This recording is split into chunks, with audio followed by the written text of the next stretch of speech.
Se você tem algum progresso, é quase um milagre. Estuda inglês uma vez na semana, uma aula de aí 50 minutos, 1 hora, e você não revisa nada durante todo o resto do tempo, durante toda a semana, até a próxima aula, eu tenho más notícias.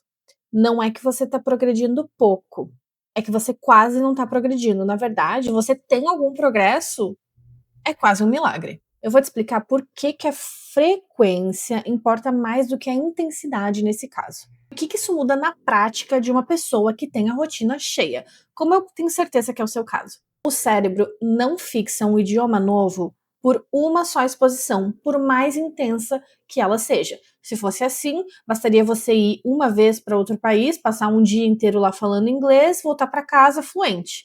Infelizmente não é assim que funciona. Ele precisa de um contato repetido, espaçado e ao longo do tempo. É assim que a nossa memória de longo prazo se forma, com revisão constante, não com uma overdose isolada. É por isso que uma aula na semana, de forma isolada, sem praticar, sem fazer uma revisão, não funciona quase nada. Entre uma aula e outra, o cérebro já esqueceu quase tudo. Lembra que eu falei para vocês lá no primeiro vídeo sobre a curva de esquecimento? Então, isso é o que acontece se você não estuda entre as aulas. Você praticamente vai esquecer tudo 24 horas depois de ter estudado. E aí você acaba sempre chegando na próxima aula tendo esquecido a maior parte das coisas que você estudou. E aí você tem que ficar fazendo revisão ao invés de progredir. E aqui também entra outra questão que é muito perigosa. Se você faz aula uma vez na semana, mesmo que sejam 2 vezes na semana, isso geralmente vem com uma mentalidade junto. Você está tratando o inglês como mais uma matéria da escola. Às vezes você nem está mais na escola, mas você está tratando o inglês dessa forma. E o inglês não é mais uma matéria da escola ou da faculdade que você estuda, acabou, fechou o livro, passou na prova e deu, missão cumprida. Não, o inglês é uma ferramenta de comunicação e uma das mais poderosas do mundo. A maior parte das pessoas que falam inglês, hoje em dia, não são nativos do idioma, são pessoas ao redor do mundo inteiro.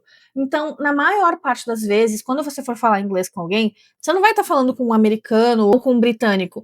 Muitas vezes você pode estar falando com um indiano, você pode estar falando com um alemão, você pode estar falando com um japonês, com um coreano. Você vai se deparar com os mais diferentes tipos de sotaque e cultura que você puder pensar. Então, se a gente pensa só nessa questão de um estudo como se fosse uma matéria da escola, ficar preso só americano, britânico, blá, blá, blá, você vai estar tratando o inglês como uma matéria da escola que você simplesmente estuda, faz uma prova, tira uma nota, esquece. E aí, fora daquele contexto de sala de aula, o inglês não existe na sua vida.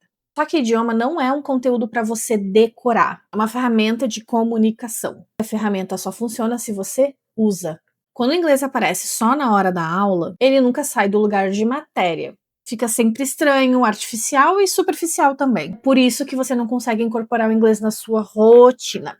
O contato diário, você fazer ali um pouquinho de inglês todos os dias, colocar na sua rotina, é o que transforma o inglês de uma matéria para realmente uma ferramenta de comunicação. 5 minutos ouvindo áudio enquanto você está no ônibus, no Uber, ler uma notícia curta, seguir influenciadores, pessoas que falem inglês, consumir mais conteúdo assim, ouvir músicas em inglês, um pouco, mas todo dia. Vai fazer total diferença. Então, se a sua rotina com inglês é apenas fazer uma aula por semana, ou 2 que seja, esse é provavelmente o motivo de você sentir que não sai do lugar e que não progride. No próximo vídeo eu vou te mostrar como transformar o inglês em uma ferramenta de comunicação de verdade e não só mais uma matéria da escola que você tem obrigação de estudar. Bye!